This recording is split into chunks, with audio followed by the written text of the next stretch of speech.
Mon entier, botalelanga, Congo température, ya maman Rosette et la fleur, Nadambu. Après avoir défilé, là-bas, cité Pola, mais cette fois-ci. Congo Température TV. Désormais, suivez-nous sur cette chaîne. Congo Température TV. Congo Température. La patronne, Rosette, la fleur d'amour, chaîne à solo. Émission religieuse. Théâtre, musique, environnement. Bah, émission sportive. Émission politique, donc, nulle part ailleurs. www.congotempérature.com. Pour nous, information à temps réel. Congo Température. Et y a mon pépé Asika. Yaya Tobina, Congo Température. Et y a mon pépé Asika. Badonda te poani. Bana poto, bana mokili mobimba. Vacancière. Awa tozali bongo na place Rosette 1, Rosette 2. Bino mozali komona. Nyonso osaka nango na mikili. Okuta nango awa. Donc place Rosette 1, place Rosette 2. Ezali bongo synonyme ya Paris, to pe Bruxelles, to États-Unis. Awa oyaka na bilamba to valise na yo. Nyonso okuta nango awa. Groupe électrogène industriel local à l'entreprise ya minene. Bana poto tuko awa kozala desite. Contactez biso na numéro oyo pona ba réservation na bino nyonso. Awa tozali bongo na place Rosette 1, Rosette 2. Bino mozali komona ba réalisation no ezala te.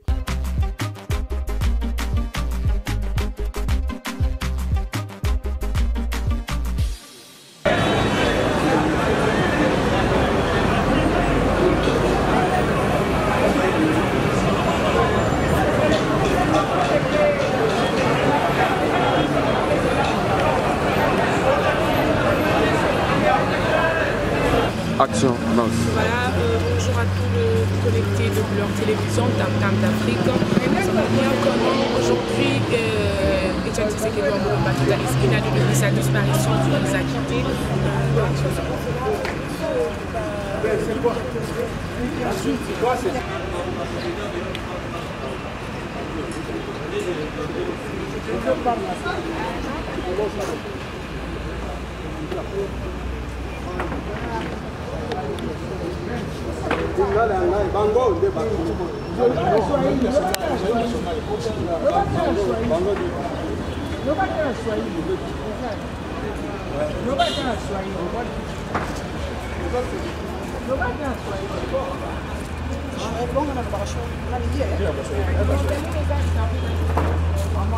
Action. Bonjour ma fille. On s'est présenté dans la vidéo, c'est pas dans la émission. Ngai Maman Mateta Brigitte. Nazali secrétaire national dans le département ya genre éducation et famille na kati ya UDPS. En tout cas, maman, mon tour est allé à Liboso. Quel représente Etienne Tshisekedi dans la nation congolaise? Etienne Tshisekedi azali ko représenter l'homme de la démocratie, le père de la démocratie. Mutu oyo asali que démocratie kota na mboka, état de droit et vanda. Mutu munene donc baoba ya Afrique. Slogan nini autokoki ko se rappeler na papa Tshisekedi to ni lobanino atikaki ko se rappeler na ye. To banana na slogan. Slogan au père de la démocratie à la kisaki biso. Tant tozali ko loba UDPS viva, bozongisi viva. UDPS viva, viva. UDPS viva, viva, viva, viva. Etienne Tshisekedi, père de la démocratie pour le monde entier. Alors, si les loyaux, quand on a un rapatrié à Moka Congo, et là, on a le gouvernement tout libota pour que Koria Papa et puis Manakina et Aonaki. Oui, c'est bon. Koria président n'a pas rapatrié en côté parce que ce qui totali, la vie actuelle, bino ba journaliste, bino moko bozoye batina na yango ezali nini, blocage ezali na pouvoir en place. Blocage ezali au niveau ya pouvoir en place. Yango tozo senga. Soki makambo nyonso evandi alternance ekoti de simakore koya de tokokunda yango avec honneur. Souci politique souvenir na yamala munatikala na.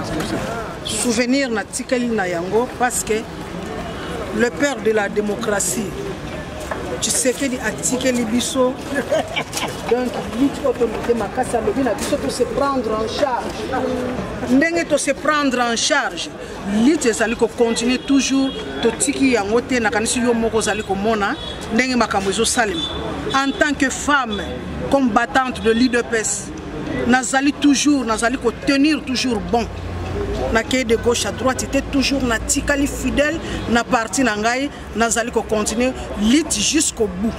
Merci madame.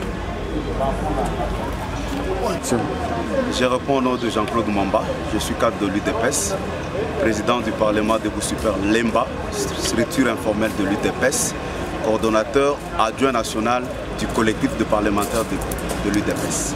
Voilà, merci pour l'opportunité au BCBSO. Alors, tout le monde a vu, tant qu'on va qui sont que papa est et ça là qui est comment?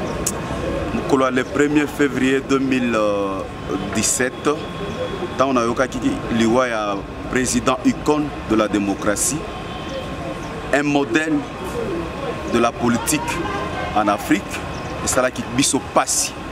On venait de perdre un grand, un homme hors norme, c'est-à-dire Mutumoko, dans l'histoire et la politique du monde, Bazami Balete.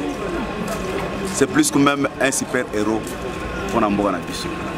Alors, quel représente Etienne Tshisekedi plutôt dans la nation congolaise?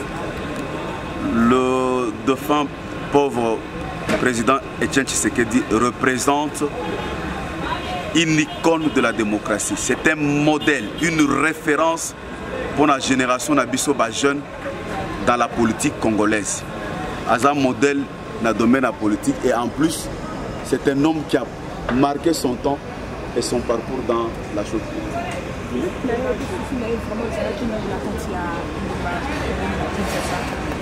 Lutte à président Etienne Tshisekedi, c'était l'état de droit et la démocratie. Le président Tshisekedi voulait que le peuple nyonso a d'y retrouver à la libre, que chaque peuple sente qu'il est peuple congolais. Alors, déjà une année, Bino Moutikalaki, l'UDPS se marqué comment après l'Iwana? Après la mort du président Etienne Tshisekedi, l'UDPS se porte bien. À un moment donné, quand il est mort, ce qui est vrai, c'est que moi infiltré Bazalaki Nakati, Dieu nous a permis à ce que tout dénicher Bango. Mais pour le moment, le parti est en train de marcher bien avec le secrétaire général du parti, à la personne de Jean-Marc Kabound, qui joue l'intérim du président Tshisekedi. Bientôt, nous allons partir au Congrès pour que nous puissions élire le président de notre parti. Et c'est lui qui a toute la faveur de tous les jeunes, parce que l'UDPS c'est la pyramide renversée. C'est le président du rassemblement, Félix Tshisekedi Tshilombo. Josué, notre modèle pour le moment pour la jeunesse congolaise. Jusqu'à présent, quand on a les rapatriés, qu'est-ce que vous avez? Il y a un gouvernement en place ou il y a un membre de la famille, il y a un membre de la famille dans la casa UDPS. Si les lois, nous autres, papa et Kundalite. Nano tomonate depuis ya moto ezo bangisa. Moto asi akufa, mais depuis na ezo bangisa bateau bazana bomoy. Bateau tozana bango, bazana pouvoir. Oh déjà pouvoir na bango ici là depuis le 19 décembre 2016. Tozo mituna est-ce que bazaba africain? Est-ce que bazaba bantou? Ou bien ils ne sont pas des bantous, peut-être parce qu'ils ont la banilotique, peut-être parce qu'ils ont peut-être bazaba africain. Parce que dans la coutume africaine, biso ba bantou, ceux qui moto akoufi, il faudrait t'honorer, t'okundaye. Vous pouvez vous imaginer que jusqu'à aujourd'hui, maman n'a biso maman Marthe, parce que le pauvre Tshisekedi n'est pas encore enterré, à koki kola na mbetote, à koki osala ba mouvement mosusute. Vraiment, ezamba komona que bateau pouvoir na bango ici là depuis le 19 décembre 2016, bazon du matin que corps ezonga ao. C'est que nous savons très bien que Bisso Otoza combattant UDPS, depuis mortel, il y a icône de la démocratie. modèle na biso, mentor na biso politique et kozonga awa na mboka Kinshasa ya Congo et puis tokokunda na mabele ya bakoko na jamais le père de la démocratie, l'icône de la démocratie, Etienne Tshisekedi wa Mulumba, B50, Timouti, le vieux Lecoq, Matama ba bébé, akokunda ma awa na Kinshasa, qu'il pleuve, qu'il neige, tokokunda ye awa. Nous sommes forts, toujours Nzamba fortifié le Soussou. Maman Marthe, qui est notre maman, une grande combattante. Nzamba fortifié Libotana Nyoso, le président Félix Tshisekedi, Jean-Jacques Tshisekedi, Jean-Claude Tshisekedi, toute la famille entière, Nzamba fortifié Bango. Nous continuons la lutte. Bientôt, nous allons gouverner ce pays. Alors, parlons du programme pour commémorer le père de la démocratie, celui qui était déjà cathédrale. Et après cathédrale, nous sommes prévus. Ok. Après cathédrale, vers les 15h, nous allons commencer officiellement manifestation. À niveau, il y a permanence, manifestation politique. Tu as invité l'ambassadeur, tu as invité les membres à rassemblement, tu as invité les membres à 5 de 15h jusqu'à 18h, tokokutana en permanence, animation pekozala awa. Après awa permanence, tokende na résidence, il y a icône de la démocratie à la personne de Etienne Tshisekedi wa Mulumba. Tokozwa occasion avec l'autorisation, il y a maman Marthe, oyo tolingi ye mingi, maman na biso. Tokozwa occasion to visiter quand même qui bureau na ye. Ba livre nae, ba ouvrage nae, tokozwa pe occasion, ba ko taper na salon nae, ba yeba biskani na banda ko vanda, bilamba nae, ba chapeau nae, tout ça parce que projection o ezali le pangwana dans les années à venir, dans les jours à venir, tokozala esika moko oyo, bato bakoki koya ko netimiser, les gens peuvent venir là-bas, comme on a esika moto munene oyo en la personne de Etienne Tshisekedi wa Mulumba. B50 et Sika Oyo à Salaki politique avant d'être na libota naï. Alors, va souvenir à Malam Mouska le père de la démocratie. Va souvenir Malam en tant que cadre de lutte de pêche, fils spirituel, fils politique naïe. Va souvenir Eza Ebele. Premier souvenir, le président Tshisekedi wa Mulumba, paix à son âme, à Longola Katinangai Kobanga. Na politique soza mutumo ya kobanga adversaire akobangi sayo mais soza mutumo ozo résister devant un dictateur akobanga yo parce que nde eloko le président Tshisekedi paix à son âme à la kisaki biso eloko mususu au président Tshisekedi to retenir ya souvenir na combat nae c'est que aujourd'hui il nous a donné aussi les goûts de défendre ezali ba valeur et droit de l'homme ba valeur démocratique na mboka na biso eza état de droit. Merci beaucoup. Merci beaucoup, c'est moi qui vous remercie. Président Jules, Nazana Katia hôtel de ville, Ngande Moutra Simbi, marché central Mobimba. Alors, Touti Mess, c'est l'équipe qui toko mingi. Mess c'est l'équipe qui toko mingi. Toye Sugo pour commémorer une année à Etienne Tshisekedi wa Mulumba, l'homme qu'il faut à la place. Vraiment. Parlons de Etienne Tshisekedi, ça fait déjà qu'il n'est de participer Bisso. Tant qu'il s'en occupe, il ne plus. Et ça là qui est oui, hier na yoka ki ngai en tant que voyant, nazaka na simanae na yoka ki pasi makasi. Na kanisa ki nani akukamba biso lisusu. Na yebisa même président nanga Jacob Nalobi to awa tozale suna mutu mususu tokotikala na été. Mais heureusement to yeko kutana na Félix Tshisekedi wa sala kana ngonga alongola kasoni alongoli biso soni. Alors en tant que président nini ozali kotali sa par rapport à Etienne Tshisekedi azo représenter nini na kati ya national na kati ya mboka na biso Congo. Oui, Etienne Tshisekedi aza notre modèle, aza leader charismatique. Tshisekedi wa Mulumba tokosali le panthéon. Un panthéon, c'est quoi? C'est un monument digne de son nom parce que azali prophète de la nation. Tshisekedi wa Mulumba s'est fait sacrifice pour Nabiso nation pour tous la bien. Aza père la démocratie dans la République démocratique du Congo et puis en Afrique centrale entière. Une année déjà depuis sa disparition, nous avons beaucoup d'autres été. Vous pensez qu'il y a un an pour que vous rapatriez notre et à la catégorie. Ok, merci beaucoup maman. Tolobi que d'ici là, février aussi la tête, quand Etienne Tshisekedi wa Mulumba, Ezokita, Toko tokolela yango d'une façon digne d'être de son nom. Tokolela yango neti ba Mandela, neti ba Tutu en Afrique du Sud, neti ba Martin Luther King. Tokosala matanga ya makasi ata une semaine na palais du peuple. Peuple congolais a concentré les bois parce que c'est notre idole. O tozolela butuna moi. Souvenir ni amala mutikala na ngona.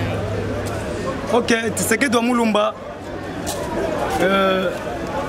asali la biso tobanda kolata cravate te. Lelo tolata ka cravate. Tshisekedi wa Mulumba asali liberté d'expression. Lelo biso ba président Gilles tozoloba na kati ya centre ville. Soki na ventre le boa bato bazoyokela ngai. Soki na zoloba na pesi modor bato bayokela ngai. Soki na lobi lelo tokokanga ville marché central ezokangama. Puis bato bayokela ka biso alors yango topesaka ye longonya mingi parce que a éveillé conscience ya peuple congolais. Musala na ezalaki ya ko éveiller conscience ya peuple. Tshisekedi azala kola Moïse. Omoni Moïse. Corps ya Moïse babundelaki yango pa Satan na Nzambe. Mais Nzambe atindaki ba archange po baya kozwa corps ya Moïse. Alors Tshisekedi azala kola Moïse. Yo somoni corps ya mutu isali une année nanu bakundi yango te. C'est du jamais vu. Ezaka na kati ya morgue. Tshisekedi c'est un phénomène de la nature. Tshisekedi mort est plus que Tshisekedi vivant. C'est quoi tu combien force à consacrer na maman na minute oyo avec cardinal oyo landi biso na sima batu nyonso ba landi biso na sima coup de chapeau parce que minute oyo tozo kamamboka tozo kende la transition sa monsieur Kabila tolobi yango Kabila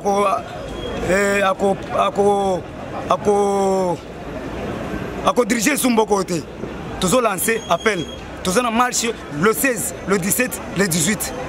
C'est-à-dire les ako dégager M. Kanambe politiquement la Marceline na tonton Mutuale ako kende amata akita acha mandefo ebele acha teinture Kanambe ako kende Fati coup de chapeau. Est-ce qu'il y a 3 jours on a beaucoup ça marche?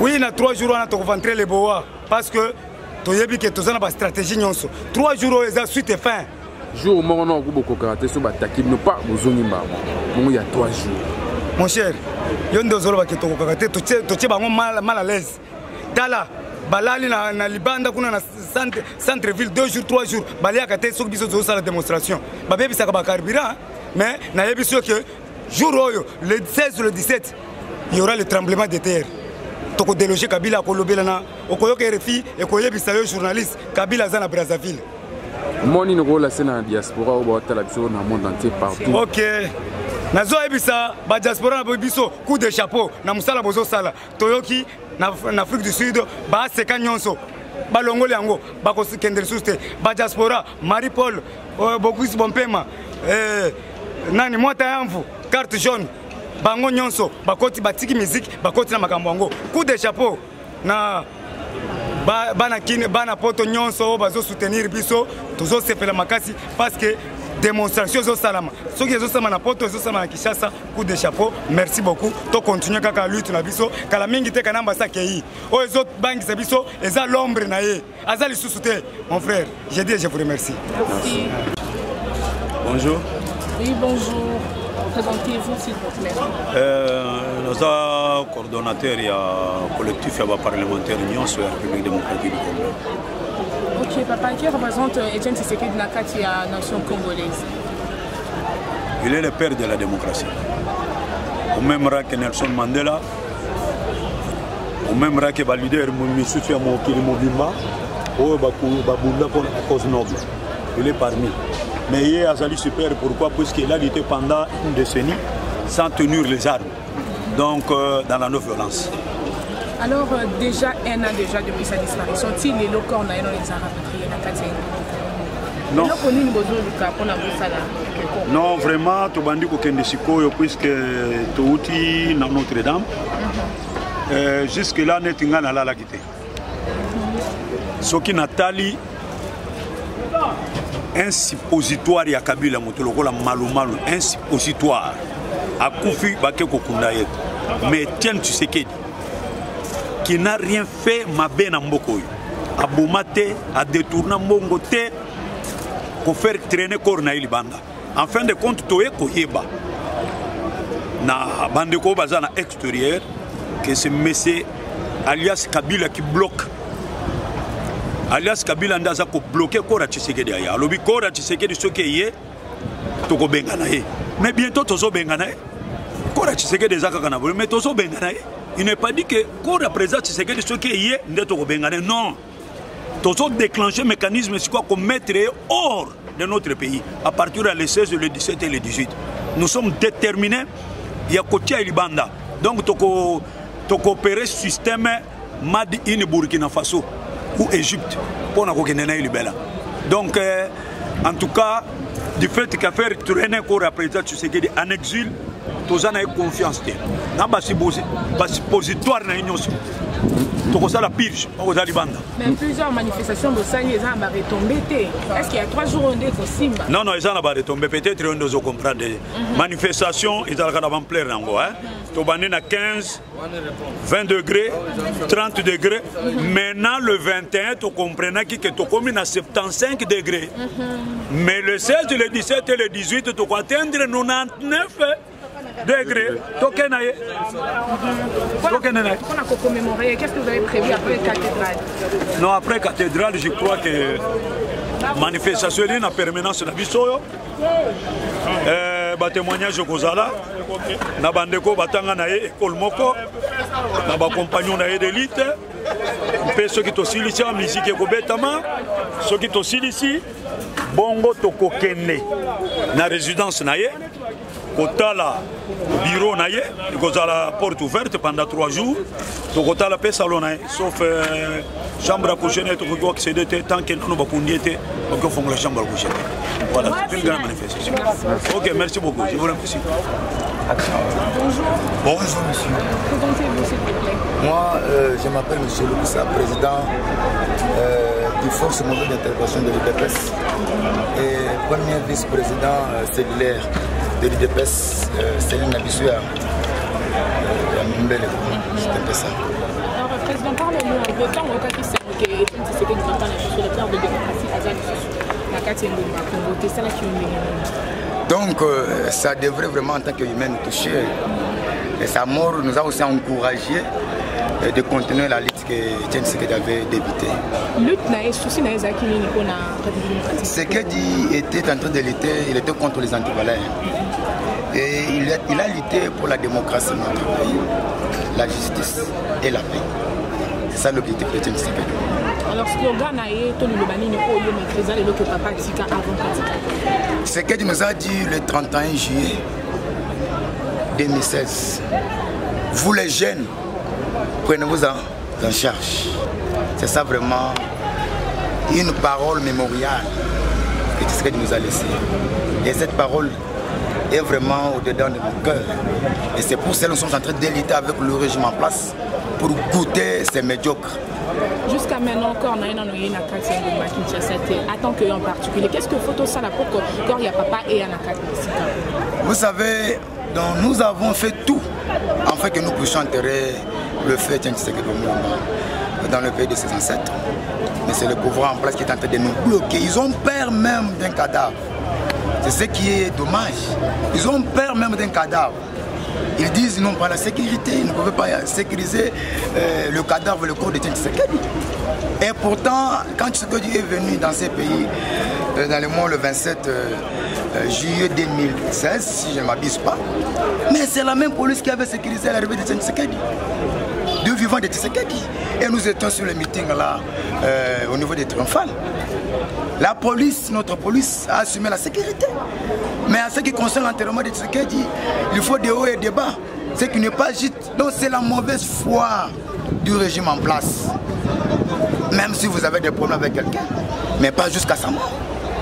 Ce que nous demandons à la communauté internationale, à l'Union africaine, à tout le monde, de peser sur ce régime afin que nous puissions enterrer notre cher papa, notre cher combattant, notre cher compatriote Tshisekedi dans le pays de ses ancêtres, qui est le Congo. Alors quels sont les bons souvenirs que papa Tshisekedi nous a laissés? Tshisekedi, il nous a laissé le courage de parler sans craindre qui que ce soit. Il nous a montré comment croire que l'amour existe et défendre le parti et notre pays. Alors, qu'est-ce que vous avez promis à combattants au niveau diaspora pour que ça commémorer Etienne Tshisekedi? Je demande vraiment à tous les Congolais qui sont ailleurs, en Europe, en États-Unis, en France, par-ci, par-là.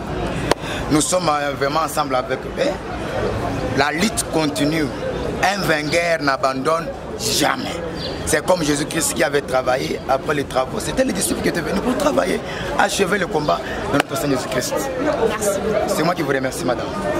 Bonjour, madame. Présentez-vous, s'il vous plaît. Moi, je réponds au nom de Tibin Tibango, vice-président de la force mobile d'intervention de l'UDPS. En tant que vice-président, tant que qui s'en occupe, papa Etienne le plus. Et ça, là, tu es comment? Ça m'avait beaucoup touché dans mon cœur. Jusqu'à maintenant, puisqu'on n'avait plus encore, qu'on n'avait pas quelqu'un qui pouvait continuer avec la lutte, mais heureusement, M. Etienne Tshisekedi n'avait pas laissé les chaises vides, il avait laissé quand même les gens qui pouvaient défendre l'UDPS et qui pouvaient encore aller plus loin avec l'UDPS et continuer la lutte.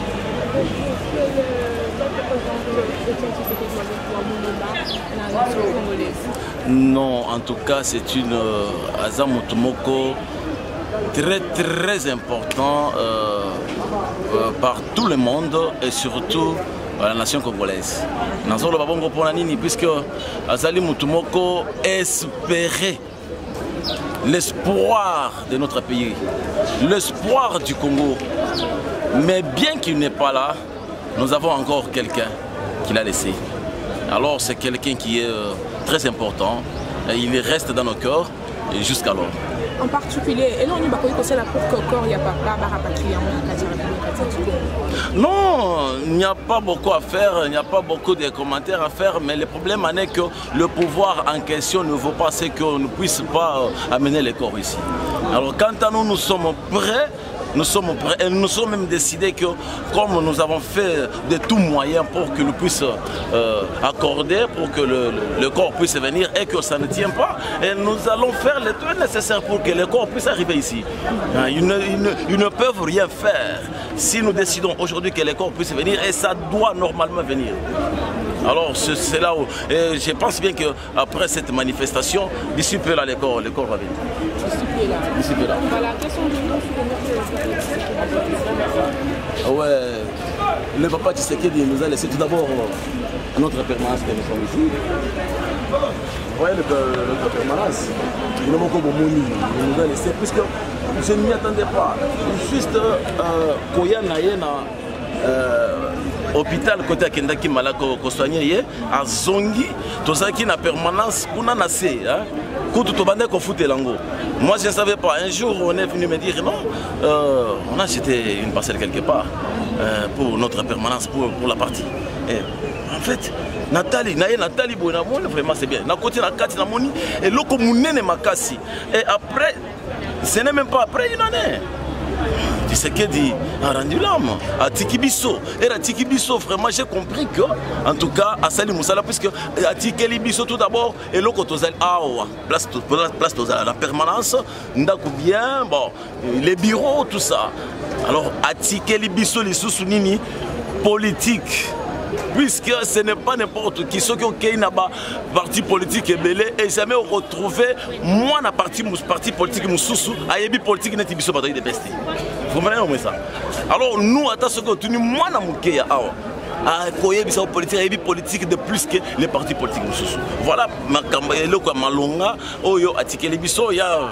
Ma caméra est belé, mais je ne peux pas encore énumérer puisque vous-même vous connaissez.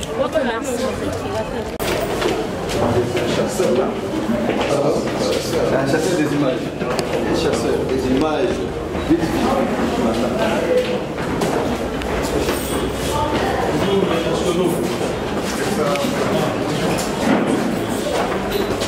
Venez vite dans mon bureau, régler une situation puis je pars. Déjà, comment la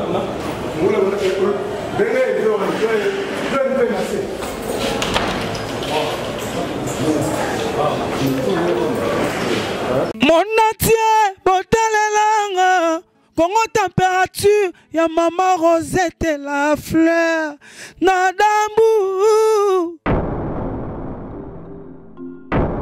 Après avoir défilé dans la cité Pola, mais cette fois-ci. Congo Température TV. Désormais, suivez-nous sur cette chaîne. Congo Température TV. Congo Température. La patronne Rosette la fleur d'amour, chaîne à solo. Émission religieuse. Théâtre, musique, environnement. Émission sportive. Émission politique, donc nulle part ailleurs. www.congotempérature.com. Pour nous avoir information à temps réel. Congo Température. Et yena mo pepe asika. Ya tobina Congo Température. Et yena mo pepe asika.